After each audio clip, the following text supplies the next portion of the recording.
Afternoon, everybody. Welcome back to the channel. Today we're going to do something really cool. I got some new parts for the 300. I'm going to throw them on and see if they're worth the hype. We're going to try out some handlebar mounts, and a lot of people say they're great. A lot of people say they're all right, and then some people say they're the best that you can find. Sorry, there was someone driving down the road. Either way, some people say they're great. Some people say they're not worth the money. Some people say they're kind of worth the money. So we're going to see.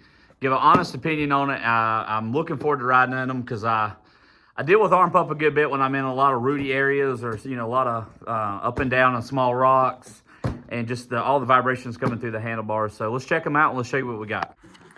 What we got here is the Mako 360 kit.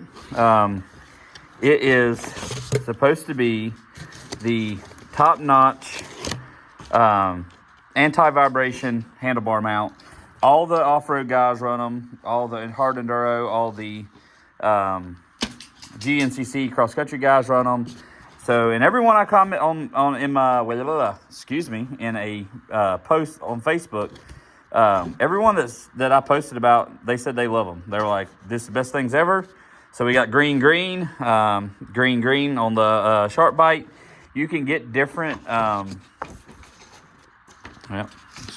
You can get different colors for your riding abilities and everything, and go from there. So we're gonna pop these things on real quick and give a little fair comparison, because man, I'm honestly so super ecstatic for trying these because everyone says they're great. So let's see how they are.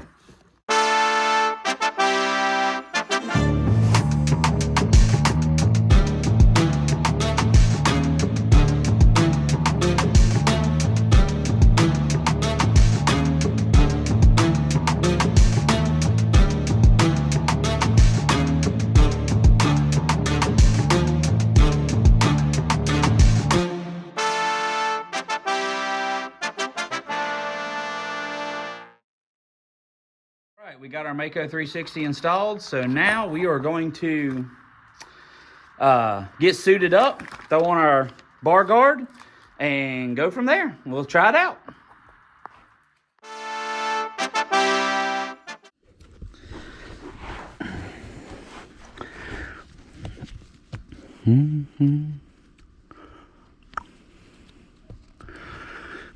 All right, guys. We got our XC Mako 360 here. We are installed. I gotta trim these up a little bit better, but I couldn't find my snippers, so got them installed. Got our handlebars back.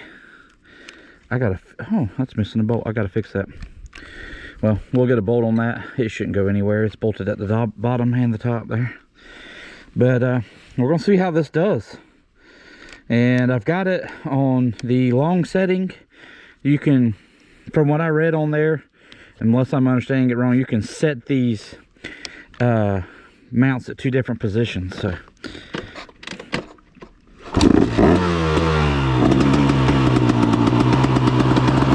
get old girl warmed up and take it for a ride. See how it does. Automatically, I'm gonna tell you now, and I'm not being dramatic,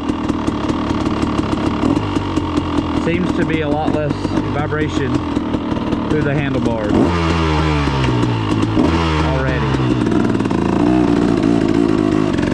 My handlebars are definitely a little higher than what they were before.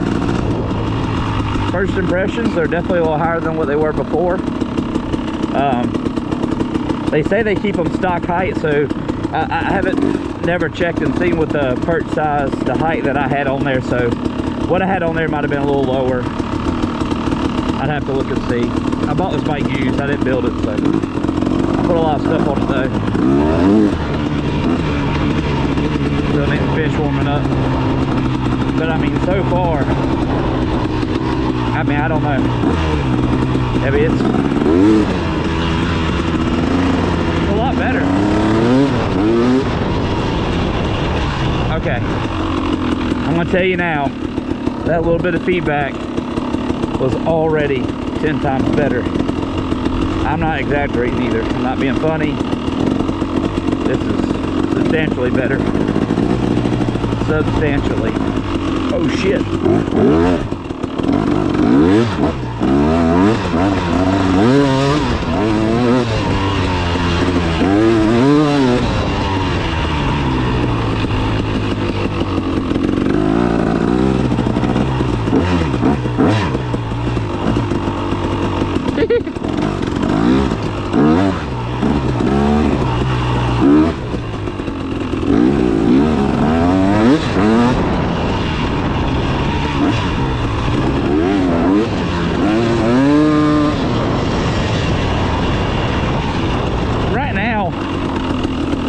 I'm intentionally sitting a lot because I want to see, because that's when you're going to get a lot of your arm pump, is when you're tired and you're kind of laid back, you know, and you're exhausted and you're on a 2-hour enduro. So I just want to kind of see how it's going to do when I'm riding lazy and I'm sitting down maybe more than what I should because I'm tired.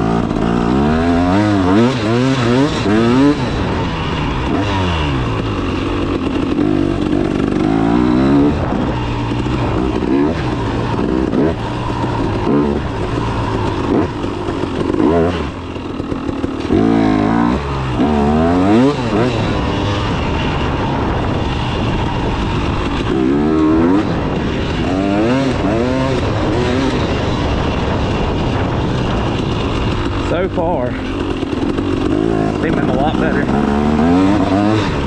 Honestly, I'm no joke.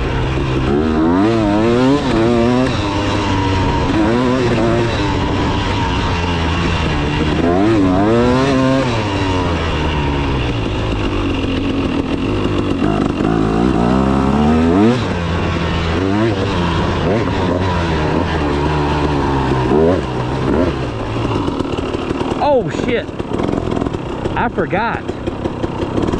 Oh my god, I forgot my seat bolt broke last ride. Oh my god, I'm an idiot. I forgot that I broke the seat the last time I rode. And yeah, when I stood up there, she came up on me.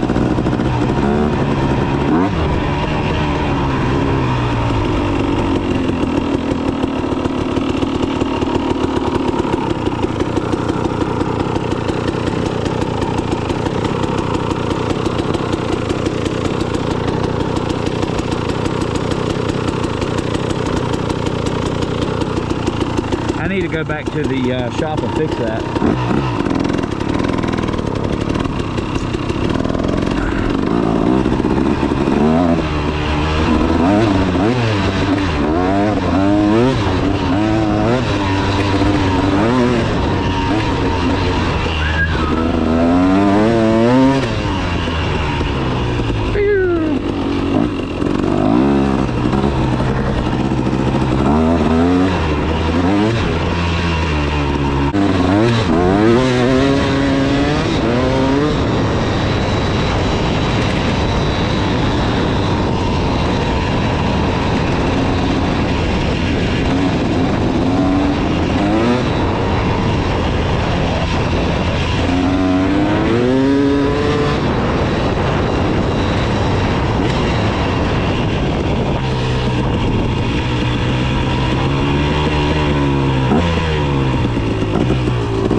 First impressions.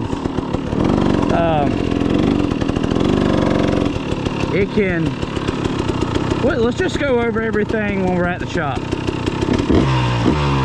But I mean, it's a lot. I mean, it helps a lot. That's no joke.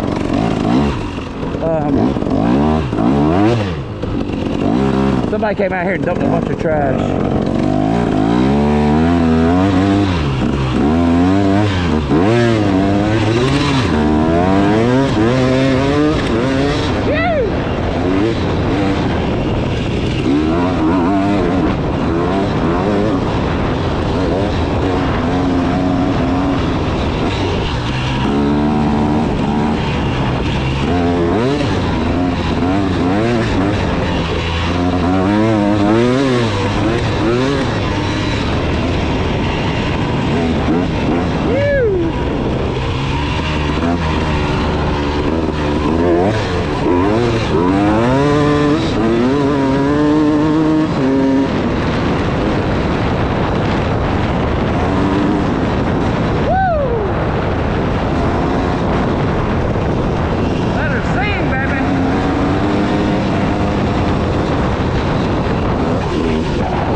KTM sound, KTM 300, come on.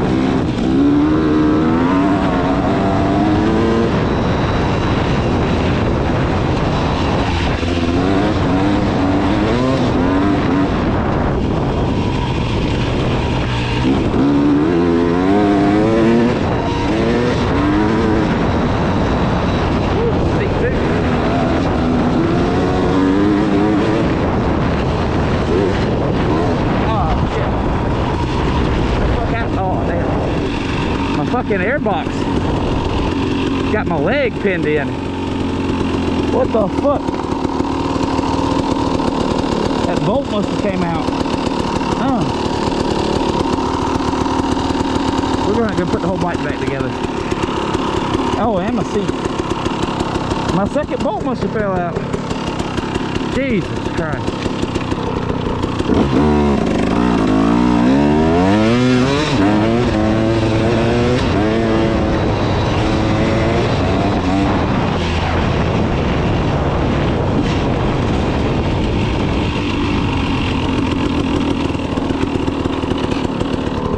Trees down over there.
be fired from your boss or be married to the biggest, fattest broad you could find, you come out and ride a two-stroke in the woods, wide open, you automatically feel better. Automatically. Don't matter.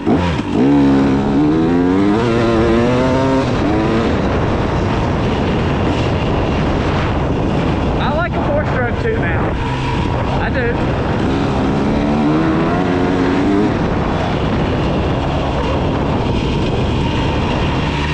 In really muddy conditions, I think they're the superior bike on a trail or GNCC or cross country. But when it comes to hard enduro, as I almost fall on my face, when it comes to hard enduro or beginner riding or maintenance, beginner maintenance or riding, a two-stroke is just the way to go. There's no maintenance on this thing, barely. You change the bottom end every now and then, and it's not that big of a deal. There's not all the valves and chains and spacers, valve lash, and everything else you got into. This thing just runs. You put good fuel in it, non-ethanol fuel, mix it right, and this thing can run. This bike is 14 years old, and the only thing I wish I had was a counterbalance newer bike. That's it. Other than that, this thing runs and rides and has power just like the new one. I mean, it really does. I've owned a new one. I had a brand new Beta, and it just, now the Beta did have a little bit more power to me, but this is an old bike, 14-year-old bike. It's got 107 hours on it now. It's been rebuilt by my stepdad, which is who I bought it from, and it runs good. It really does.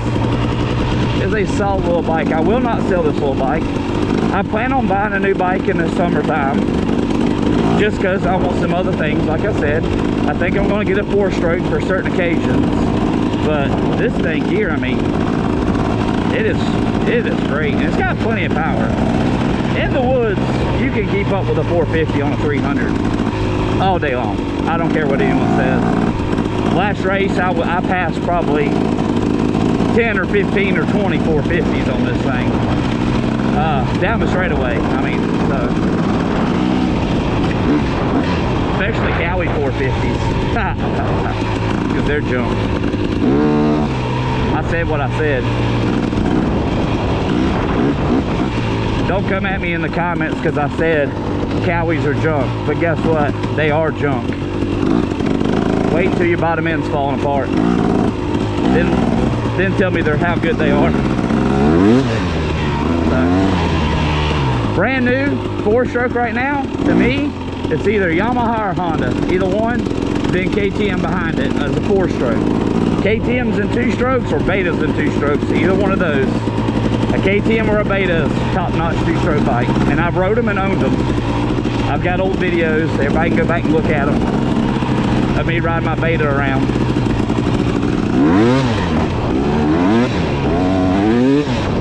Alright, let's go back to the house and summarize this thing up.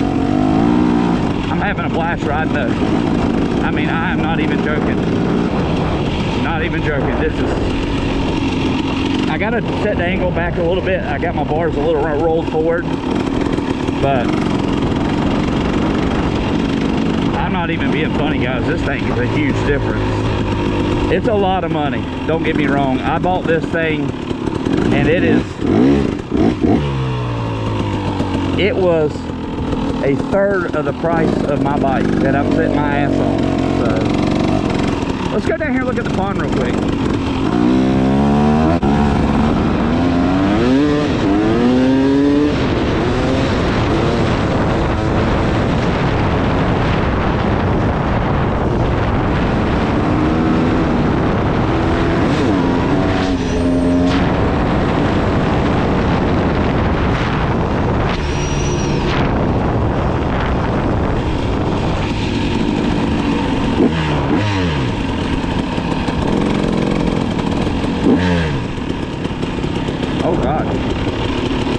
My clutch is starting to get soft. Here's the pond guys that we have right here in the forest. It's really nice.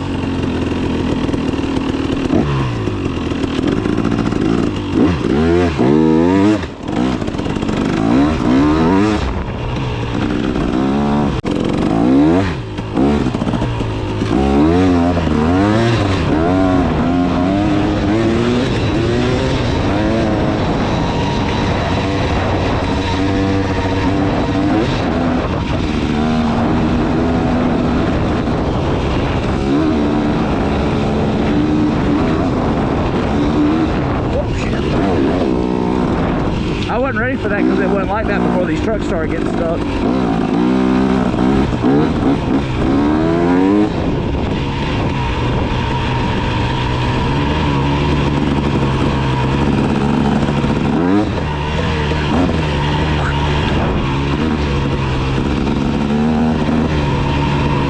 And they're loading some out, skidding them out. Loading them out.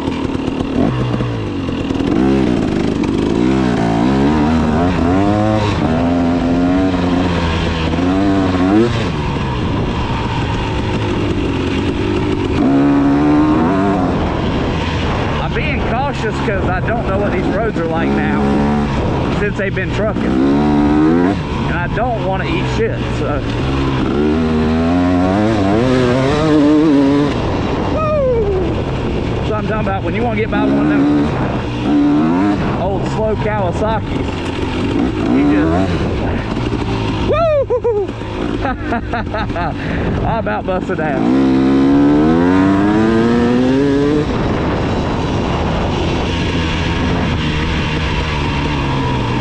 Yeah, when you want to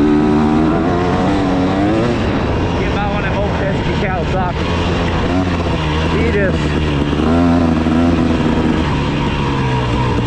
yeah, when you want to get one past them old Kawasaki's, man, after I said that about busting my ass like an idiot, but when you want to get past one of them old Kawasaki's, you just bear down in there a little bit,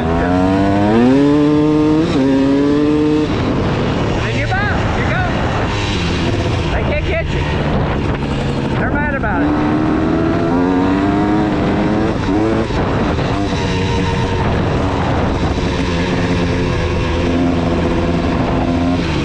Then they get home and take their bike apart or let it sit for a day after racing it. Go to crank it up and it's just, oh wait, we need a new crank. Back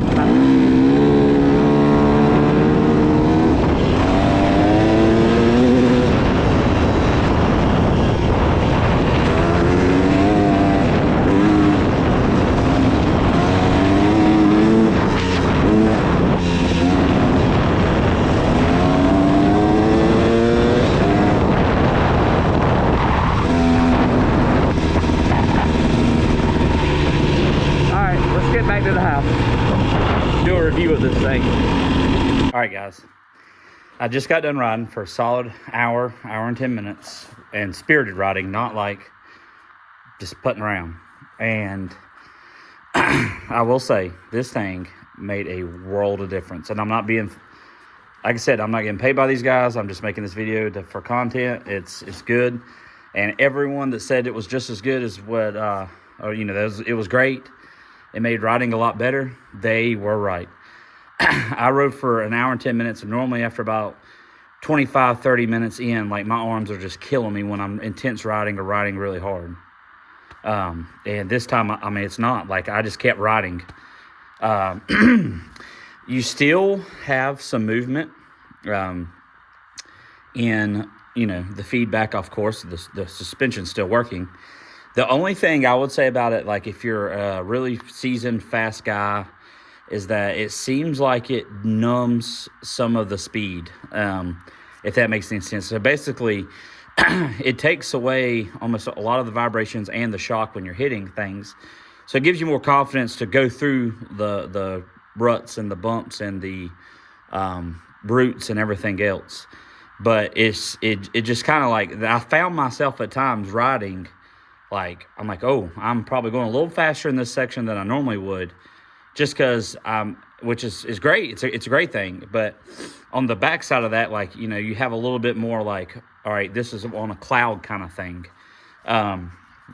I have the green inserts, which are like, according to the pamphlet and according to the website and according to everyone I talk to, is like somewhat middle of the road. So you can get softer, I believe, for the older age guys, and then you can get firmer for the guys that are professionals or faster than me, you know, or, you know, faster than your normal typical amateur rider. But I mean, they're great. And maybe a pro would say, hey, these are a little too soft. Like I'm getting a little numb in the front end. I don't know. But for me and for what I'm doing, I hit the nail on the head with the green. Like, I'm a little heavier than what they say for.